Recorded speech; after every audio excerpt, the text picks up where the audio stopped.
completely shocked that DJ Westwood has been given bail. So this is a DJ who was great friends with Diddy and multiple other people, and he is facing shocking charges of R-word and SA, and today he had to face the court in London. I was there, saw his face, absolutely miserable the way that this man looked, and we have to get into it. Hey guys, that's Murad Murali, daily and consistent content. Let's get straight into this video. 68-year-old has been charged, guys, with 9 counts of indecent assault and 2 counts of SA. 3 counts of indecent assault are alleged to have taken place in the BBC studios. The charges relate to 7 women, some as young as 17.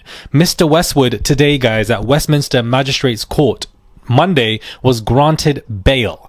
He has not been yet asked to enter a plea, but he has previously denied claims. Wearing a dark grey shirt at the hearing, he spoke to confirm his full name, address and his date of birth, and he was released on bail on the condition that he does not contact prosecution witnesses. His case will next be heard at Southwark Crown Court on the 8th of December. He has been charged with the following offences of multiple instances spanning mainly in South London as well, in regards to just SA of multiple women. I am honestly shocked, guys, that he was given bail. Like, I'm so confused. He wasn't extradited. He's been working with the police. He's been working apparently with the interviews. He's given quite a few. He flew back for this himself. He wasn't refusing to come because, of course, he's been told to do so based on his legal advice. But as somebody who is facing, so many counts, for this man to be bailed, it's expected, yes, but frustrating. I didn't want this man to be bailed. I wanted this man to be kept behind bars until his, court case begins. But unfortunately, that isn't the case here, despite the fact that this man is facing 9, 10, 11, 12 counts of R-word SA of multiple women. He looked miserable, guys. He looked like his face, everything. He just looks awful, honestly, going through this. And there are pictures of him walking in and outside of court that we'll be displaying for you guys, but I wanted to open up with this because I am following this case. It definitely will be interesting what is going to happen on the 8th of December. It's happening in Southwark, which is, in the south of London as well. Let's get into Diddy, because the man doesn't shut up. He is putting out another statement. He is really upset about this whole sobriety allegations coming his way. Spokesperson for him have given more statements to Daily Mail and People magazine. This is what they have to say. His sobriety and self-discipline are priorities, and he is taking them very seriously. Diddy's rep said that this is only his first week at FCI Fort Dix, and unfortunately, rumours will surface throughout his time there. He continues, "We ask the public and the press to give him the benefit of the doubt, the privacy to focus on his personal growth, and the grace to move forward in peace." I ain't giving you no grace. I want to say that first and foremost. But again, this is like, what, the 3rd or 4th statement that they have given, and they're not giving it to TMZ. They're giving it to other people. People magazine, Daily Mail, they're giving it to other people. They don't want to give it to TMZ because they're upset with TMZ. TMZ was their best buddy. For goodness sake, Diddy's lawyer works for TMZ. Mark Garagos. They had, a relationship, but TMZ threw Diddy under the bus once they got the sobriety stuff.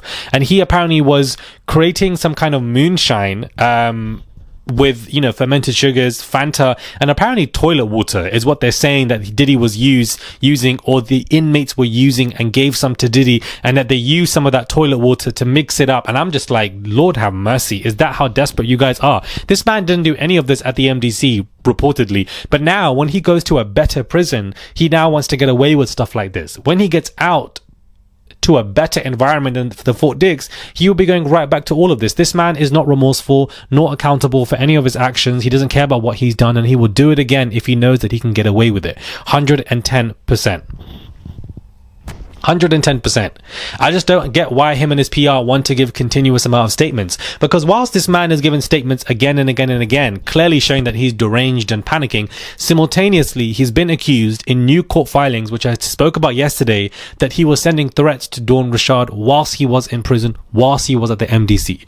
So we're meant to believe that this man is completely sober, did not take this alcohol, we're meant to give him grace and be kind to him, whilst simultaneously he's being accused of threatening people whilst he was in prison. Does any of that make sense? Probably this is why his PR team are giving 5-6 statements, why Diddy's giving 5-6 statements to usher out other news. Because how does that make sense? We're meant to give you grace and know that you didn't do what you've been accused of doing, but at the same time, you're sending threats. Now, the tweet that he put out via his people, it's so funny because if you go on Diddy's profile, his pinned tweet is him completely aggressively negating all of the allegations that Cassie made against him prior to his trial. Then what happened? The video leaked.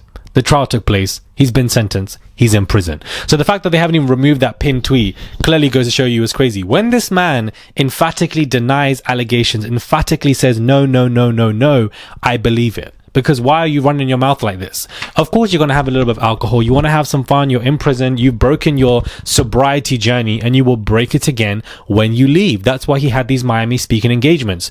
Truly, I did not expect us to be talking about Diddy's prison sagas once the trial was done. I thought once the trial was done, outside of the appeal, all of this was going to end. But to see this man break down in prison and to see this man go through different hurdles in prison and being accused of stuff in prison and he wants to speak out is like a whole different trial within itself. It's like completely different stuff that we are being told about. And I just find it honestly entertaining. Like I said, I will publicly say I don't give a damn about Diddy. Never really have. And I don't think that this man deserves grace considering what he's done to so many people and all of these alleged civil lawsuits that are still coming. And around that corner is Busby. Do you understand? He's always buzzing around when you least expect it, and he will come and he will slap Diddy with another wave of 5 to 6 lawsuits that will happen before the end of this year. Busby's already hinted at it. He's already stated in his tweets that he's coming with Diddy with another new wave of lawsuits coming his way. So, you know, one might be dismissed, another one might be dismissed, but there's another 5, 6 around the corner waiting to slap Diddy on his name.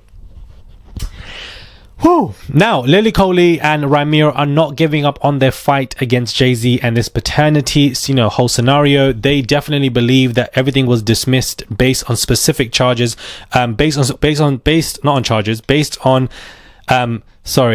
specific reasons, and they were overlooking the fraud. And Lily Coley is really upset with this, and so therefore they did file an appeal. They withdrew the appeal, and now they are filing a new motion. So they're not letting go of this story, and they're going to hold on to it for as long as they can. And if that's what Ramir and Lily Coley want to do, then that's what they're gonna do, as far as I'm concerned. I don't think that this was gonna go away for a long time, and I think that Jay-Z has a long road with this conversation with Ramir. I don't think it's gonna disappear now. They're never going to stop, both of them. They're never going to stop.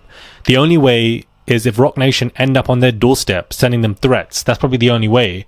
I don't see how else these two are going to stop. So they're not letting this go. They're filing new motions, and we'll see what happens. Apparently the judge who dismissed this has tweeted that he is in favor of Jay-Z, or that he's congratulated him publicly. Don't quote me on that as a fact. Right now it's alleged, but I've seen a tweet of a judge thanking, and people are saying that the judge is related to the same judge, or is the same judge that dismissed all of this. So if that were to be the case, then they didn't have a fight in the first place. Sad. Subscribe, comment down below, give this video a thumbs up. Quick videos, less than 10 minutes, 24/7, every single day. Click that button and subscribe. It's just one click, and I'll catch you guys soon for another video.